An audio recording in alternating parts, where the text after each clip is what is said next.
This video is sponsored by Deep Cut Studios. For a wide range of fantastic gaming resources such as battle mats, dice trays and pre-painted bases, check out the description below. Hi guys, welcome back to TNG Productions. My name is Tom and we are back with some Citadel Contrast painting tips. 5 tips based on having these paints for a little while now, and I thought in between making videos on how these paints look on the different undercoats, just give you a quick overview of some of the things that I've picked up as I've been using them. So in the background I'll chuck in some images of the models that I've been painting using the contrast lately, and you can have a look at them as I go through them. So tip number 1, probably the most important one, is I would actually advise you to ignore the one thick coat tagline. I think as much as Games Workshop really heavily pushed this, I think they were marketing kind of an idea.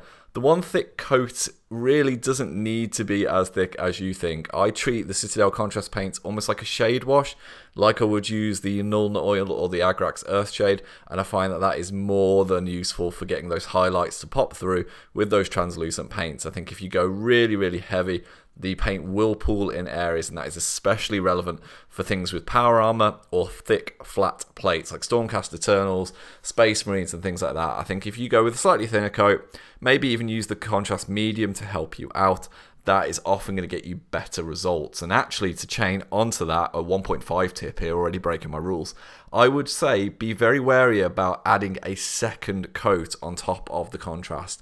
As much as that's been used in a lot of the painting videos I've looked at, it kind of dumbs down the approach, really. I think in the case of, you can build coats successively and that makes sense with different colours, but if you're using the same coat twice, you're kind of going to lose the highlight of that kind of undercoat shining through, like I said. Moving on to tip number 2, I would say, again, this is quite basic, I will give you some more important ones in a second, but really important to stress, allow the paints to dry fully. Especially if you're using the contrast medium, the paints will sometimes take a little bit longer to dry, and you really don't want that cross-contamination. These contrast paints will immediately show up any colours that are underneath, so if you get a little bit of overrun, it's better to take your time, wait, look at it dry, maybe go over it with the pot of Grey Seer or the Wraithbone, whichever one you've used, or even your normal undercoat colour, then go with your second coat. If you don't do that and you rush it, you do tend to get these weird mixes. Now, you can use that to your advantage if you're interested in wet blending and things like that, but if you're just going block by block, really strongly suggest you allow the paints to dry fully, and I mean, you know, a good 30 minutes or so.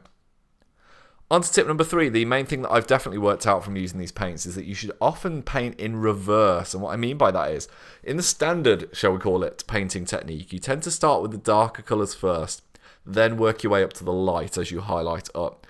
With contrast, I often find the opposite is more useful and more relevant, starting with your lighter tones and then adding the darker ones afterwards. Now, in this way, it will allow you to build up a stronger sense of colour if you overlap different tones, obviously having the lighter tone underneath and the stronger tone going through where you need it.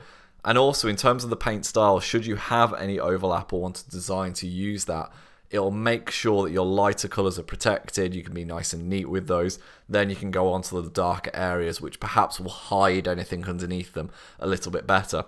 If you go in reverse, you start with the dark colours first, then you want to go with the light, it will slow your process down if you kind of see the darker paint underneath, or more importantly, if you've made a mistake or you go over something, you need to go back through the Wraithbone and the Grey Seer and maybe put a couple of coats of that. So I strongly recommend start with the lighter colours.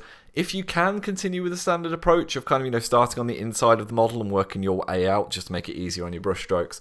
But yeah, definitely start with the lighter colours and work your way to the dark.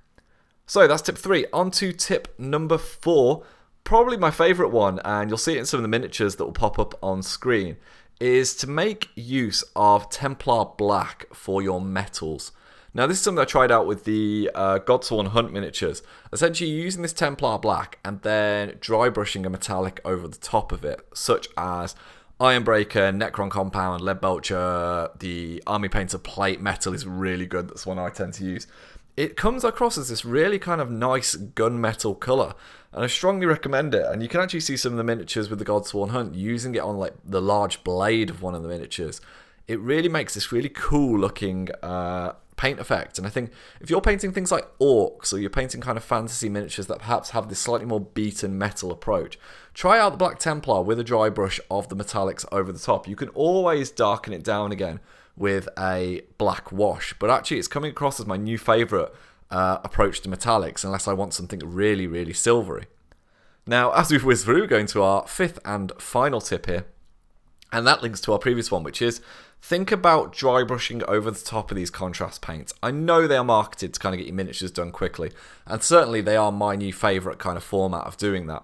But I strongly suggest picking 1 or 2 dry brush colours that are ubiquitous with most of your palette and using that over pretty much the majority of the miniature. So my favourite ones for this tend to be the sandy, white, bony colours. So the Ushabti Bone, the Screaming Skull, and the one in between that has escaped me. Ulthan Grey is quite a useful one as well. And essentially, by dry brushing this to pick out the highlights even more, it allows a little bit of uniformity across your miniature. You'll have noticed on the videos that we've put up already that the contrast paints are bright and vibrant, and that vibrancy is really, really useful for some aspects. However, if you are painting rank and file, you want a little bit of uniformity between the colours, especially if you're painting something like Lord of the Rings miniatures and you want to have maybe a little bit of Screaming Skull to bring in those tones together. And obviously these contrast paints aren't just solo, you can use all your normal painting techniques with them, but dry brushing is really showing an effect, and the miniatures that you've seen on screen are essentially contrast and then only a little bit of dry brushing to highlight them. There's nothing else really going on with those paints apart from the texture that I've chucked on the bases where I've needed to.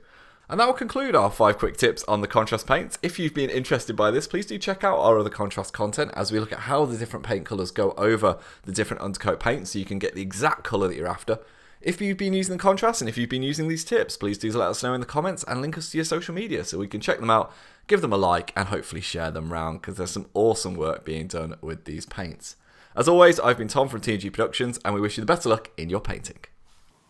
Hi guys, thank you very much for watching our content. It means the world to us. If you'd like to see some more videos, they should be over here. And if you'd like to support our channel, keep these lights on. You can find links to our Patreon and merchandise in the description below. See you later.